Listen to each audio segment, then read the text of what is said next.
Bonjour, on va lancer par ce vidéo la première séance du cours béton précontraint. Comme vous le savez, le cours de béton précontraint est divisé en deux parties. La première partie sous le code BTP 122 et la deuxième partie sous le code BTP 305. Vous devez savoir que ces deux parties ne sont pas enseignées en parallèle. En fait, on va commencer par la première partie BTP 122 en expliquant le cours et en faisant des sessions de TD.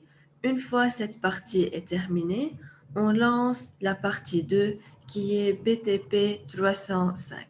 Donc, ces deux parties sont enseignées à la suite pour ceux qui ne sont pas enregistrés dans ces deux parties ensemble.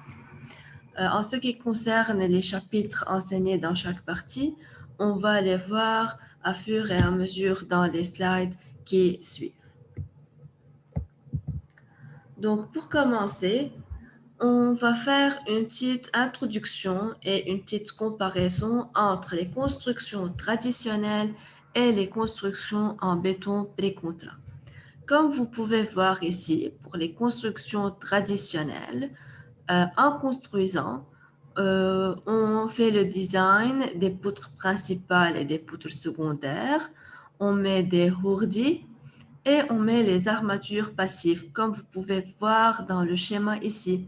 Voici les poutres avec leur armature. On voit les hourdis ainsi que les armatures, la chape d'armature en haut des hourdis avec le bétonnage. Par contre, si on va parler des constructions en béton précontraint, on voit qu'on a de même des poutres principales et secondaires. On a aussi des hourdis, on a des armatures passives, mais en plus, on a des aciers de précontrainte ou bien des câbles qu'on peut les voir ici. Ils sont en couleur claire, là on a. Donc, ce sont les aciers de précontrainte ou bien les câbles. Pour les constructions en béton précontrainte, on peut avoir des dalles avec des poutres en béton précontrainte uniquement et les dalles sont des dalles traditionnelles, c'est-à-dire on met des hourdis et on met une chape d'armature passive. Ou bien on peut avoir des dalles qui sont tous en béton précontrainte, c'est-à-dire la poutre principale et les poutres secondaires sont en béton précontrainte et la dalle elle-même, on met des aciers de précontrainte dans la dalle elle-même sans ourdi et elle sera toute la dalle en béton précontraint. Donc, comme je vous avais dit, le cours de béton précontrainte est divisé en deux parties. Donc, dans la première partie BTP 122, on va entamer les chapitres suivants. On va commencer aujourd'hui par des généralités pour vous introduire un peu plus à ce cours et comprendre c'est quoi le béton précontrainte. On va à la suite voir dans le chapitre 2 quels sont les types de béton ou bien des constructions en béton précontraint, quelle est la différence entre eux. Et vous allez voir des petites vidéos qui expliquent chaque type et la différence entre eux. Par la suite, on va voir au chapitre 3 quels sont les effets de la précontrainte sur la structure. Ensuite, on va parler des matériaux. Comme on a dit, en béton précontrainte, on a du béton, des armatures passives et des aciers de précontrainte. On va voir les caractéristiques de chacun de ces matériaux. Au chapitre 5, on va entamer les calculs des pertes. En béton précontrainte, on a des pertes de plusieurs types. On va voir ces différentes pertes, quelles sont ces différentes pertes, comment on les calcule et on va faire plein d'applications sur ceci. Ainsi qu'au chapitre 6, on va voir quelques contextes réglementaires. Donc, dans ces chapitres, jusqu'à ce que vous allez apprendre, le calcul des pertes. Toute cette partie est incluse dans la première partie du béton précontrainte sous le code BTP 122. Ensuite, dans la deuxième partie, le BTP 305, où on va voir la flexion à l'état limite de service, ainsi que la flexion à l'état limite ultime, et on va voir le comportement sous l'effort tranchant.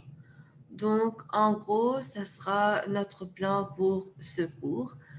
Les chapitres 1, 2, 3 sont des petits chapitres ayant chacune une petite notion. On va les voir durant cette séance à la suite. On va commencer tout d'abord par le chapitre 1.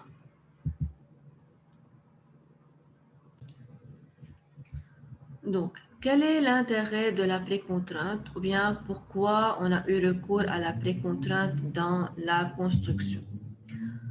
On sait que dans une poutre fléchie en béton armé, on a une partie tendue et on a une partie comprimée. Donc, comme vous pouvez voir, on a une partie tendue et une zone qui est comprimée. On sait que cette partie qui est tendue ici, elle ne participe pas à la résistance de la poutre. Donc, toute la partie tendue ne participe pas à la résistance de la poutre. Elle est essentiellement utilisée pour protéger les aciers. Donc, si on a cette section de poutre, on a les armatures ici. Cette partie tendue est utilisée principalement pour protéger ces aciers passifs. Donc, pour augmenter la zone comprimée, en profiter plus du béton armé, plusieurs solutions ont été proposées. Donc, pour diminuer cette zone tendue, la première proposition était de construire en utilisant des sections en T. Donc, si on construit en utilisant des poutres de section en T, donc on peut minimiser ou bien diminuer la zone tendue et augmenter la zone comprimée.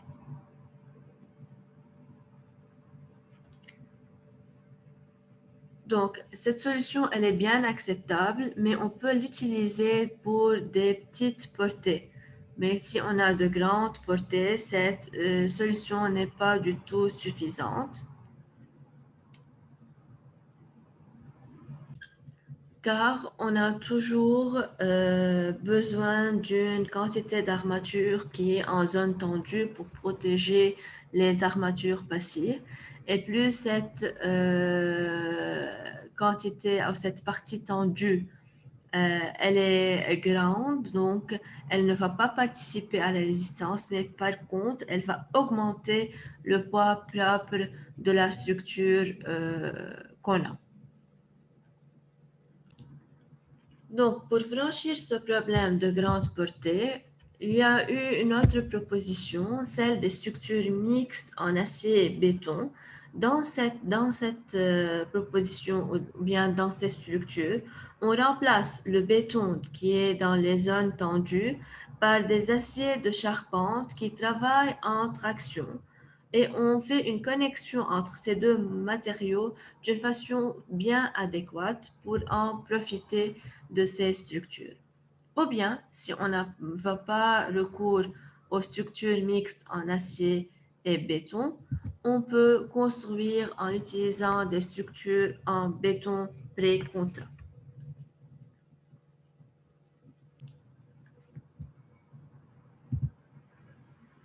Donc, c'est l'intérêt du béton pré-contraint.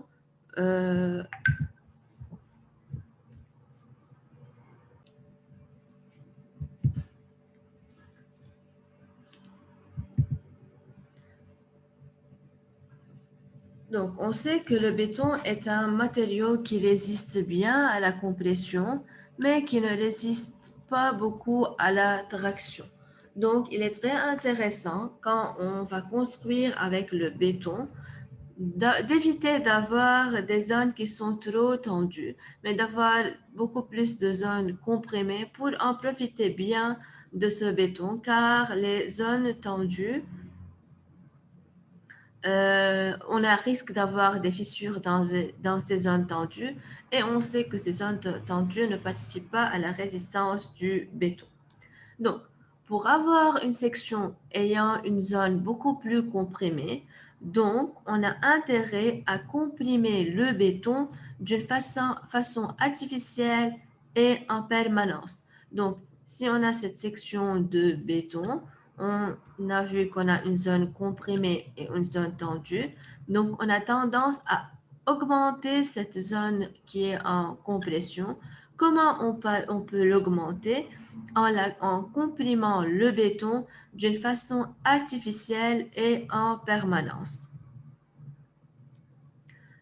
Bien sûr, dans les zones où on a des parties qui sont en traction. Donc, pour pouvoir comprimer artificiellement la section du béton, donc on a besoin d'un effort de compression qui doit être développé à cet effet. Cet effort de compression s'appelle l'effort de précontrainte.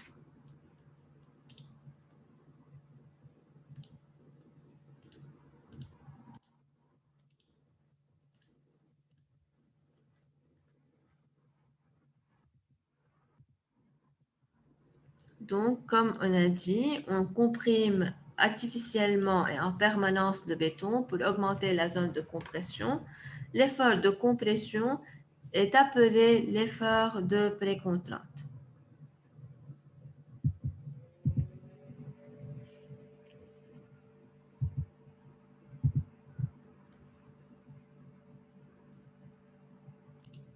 Mais il faut faire attention qu'en appliquant l'effet de compression, il faut que cette compression totale, enfin, soit toujours inférieure à une valeur limite. Donc, نحن لما بدنا نعمل هالeffort de compression بقلب structure يلي عنا دونك حيكون في عنا une compression totale بقلب البيتون بس أكيد هالكمبريسيون توتال بدها تكون أقل من valeur limite لما يصير في عندي fissuration longitudinale par excès de compression. Donc أنا بدي ضلني inférieur à une certaine valeur pour ne pas excéder la compression ou bien la valeur limite de compression وإلا بصير في عندي risque de fissuration longitudinale des éléments par excès de compression.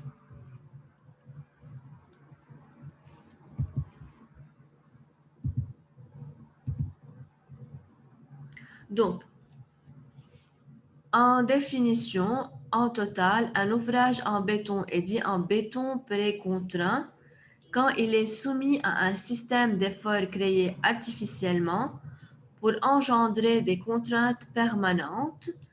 هيدا يلي حكيناه من شوي. هالcontraintes permanentes, si on les ajoute, donc contraintes permanentes يلي موجودين عندنا هون, sigma permanent, qui est composé, si on les ajoute avec les contraintes qui proviennent du chargement extérieur, يلي بنعرفهم كلنا عادة شايفينهم en béton armé, ils vont donner des contraintes totales qui doivent être toujours inférieures à une valeur limite. Donc, ces contraintes totales doivent être inférieures aux limites que le béton peut supporter en toute sécurité.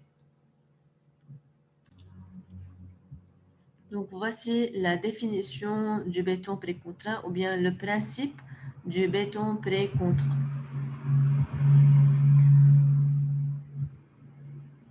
Donc, quand on parle d'un effort de précontrainte, donc, des sections كلها تصير précontrainte, on parle de précontrainte totale. Donc, اللي كنا عم نحكي عنه هون هي هالبريكونترانت توتال.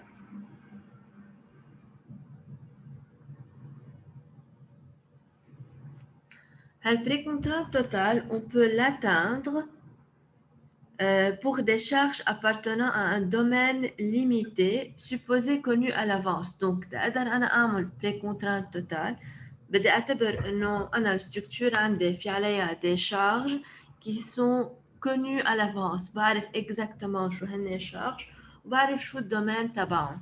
Donc, entre quelle valeur et quelle valeur existe. Mais vous savez, que les chargements parfois appliqués à une structure, ils sont rarement atteints dans la réalité. Donc, chargement à la structure بيغير عندي. في chargement بيكون موجود أوقات على structure أوقات ما بيكون موجود. Donc, إذا بدي أطبق هيدا البرانسيب يلي كنا عم نحكي عنه, je peux avoir un risque de surdimensionnement de la précontrainte. لأنه أنا عم بعمل calcul à un chargement qui est rarement atteint en réalité sur la structure. Donc, j'ai un risque de surdimensionnement. بس عم بحكي risque de surdimensionnement يعني أنا عم بحط des matériaux وعم بعمل calcul à un structure en supposant des conditions ou des chargements يلي هي très peu atteintes dans cette structure. Donc, pour cela, on a introduit une nouvelle notion, celle de la précontrainte partielle.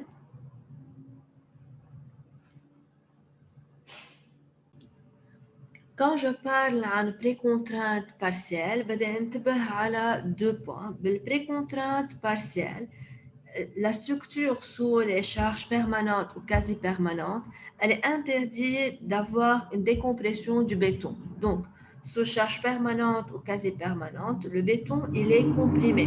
Il est interdit d'avoir une décompression du béton. Par contre, sous l'effet des charges qui est plus agressive, on peut avoir des fissures. Des fissures peuvent être formées, mais à condition, faisez attention, à condition que l'ouverture de ces fissures soit très limitée.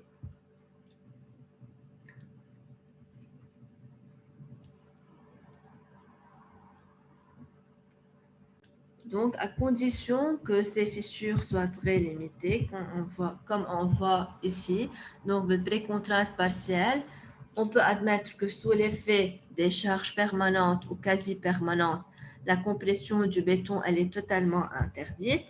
Par contre, sous l'effet des charges plus agressives, on peut admettre des fissures. Mais ces fissures, il faut que leur ouverture soit très limitée. Pourquoi? Pour deux raisons. Premièrement, pour que ces fissures soient réversibles et ils se referment donc sous charge permanente ou quasi permanente. Donc, on a des structures, puis un déchargement permanent ou quasi permanent appliqué à la structure. Le béton, il est interdit d'avoir une décompression sous ces chargements. Une fois ça fait un déchargement qui est plus agressif, donc حيصير في عندي des petits fissures بقلب الستركتور. Je peux admettre ces fissures, بس هيدول الفيسور بده يكون الأوفرتور تبعهم كتير صغيرة. Pourquoi? لما يروح الشارجمون qui est plus agressif, لما ينشال على structure, هالفيسور il se referme, بيرجعوا بيسكروا وبترجع الستركتور le béton il est en compression sous les chargements permanents ou quasi permanents.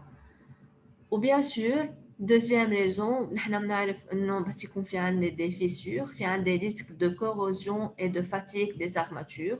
Donc, j'ai intérêt à ce que ces fissures aient une ouverture très petite, donc du coup, في عندنا de petites ouvertures la fissure pour éviter le risque de corrosion et de fatigue des armatures.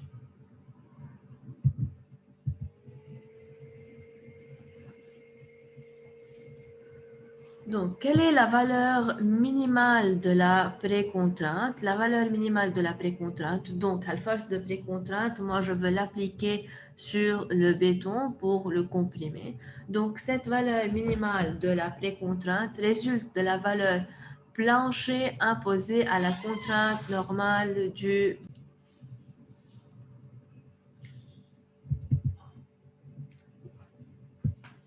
Donc, la valeur minimale de la précontrainte résulte de la valeur plancher imposée à la contrainte normale du béton. Sous l'effet des cas de charge les plus agressifs lorsqu'on est en précontrainte totale et sous l'effet des seules charges permanentes ou quasi permanentes lorsqu'on est en précontrainte partielle. Donc, c'est à propos de la valeur minimale de la précontrainte. On va passer aux conventions de signes qu'on va adopter. Dans le cas des charges appliquées à une poutre, On compte généralement les charges positives lorsqu'ils sont dirigés vers le bas, comme on peut voir dans ce schéma ici. Donc, ils sont comptés positifs dans le cas des charges appliquées à une poutre. Dans le cas des sollicitations dans une poutre, un effort normal de compression est compté positivement, comme on peut voir ici. Donc, pour une poutre horizontale, si on fait une section, le moment positif, le moment positif est celui qui comprime la fibre supérieure, comme on peut voir ici. Et enfin, pour l'effort tranchant, on va adopter cette convention de signe qui est représentée dans ce schéma ici. Donc, voici les conventions de signes pour les charges appliquées à une poutre et pour les sollicitations dans une poutre. Pour les moments de flexion, ils sont représentés positivement vers le bas, comme on peut voir ici. En ce qui concerne les contraintes et les déformations, il faut faire attention. Les contraintes sigma c, elle est considérée positive en compression et les déformations epsilon c positives en raccourcissement. Pour les contraintes et déformations des aciers passifs, sigma S, elle est positive en traction et les déformations epsilon S positives en allongement. Mais pour les contraintes et déformations des aciers de précontrainte, donc sigma P, elle est positive en traction, epsilon P aussi, elle est positive en allongement, et delta sigma P, qui est la variation des contraintes, elle est positive en surtension. Donc, voici les conventions de signes qu'on va adopter dans les chapitres qui suivent et dans notre cours.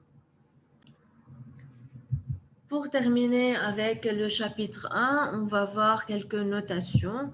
J'ai mis dans ces tableaux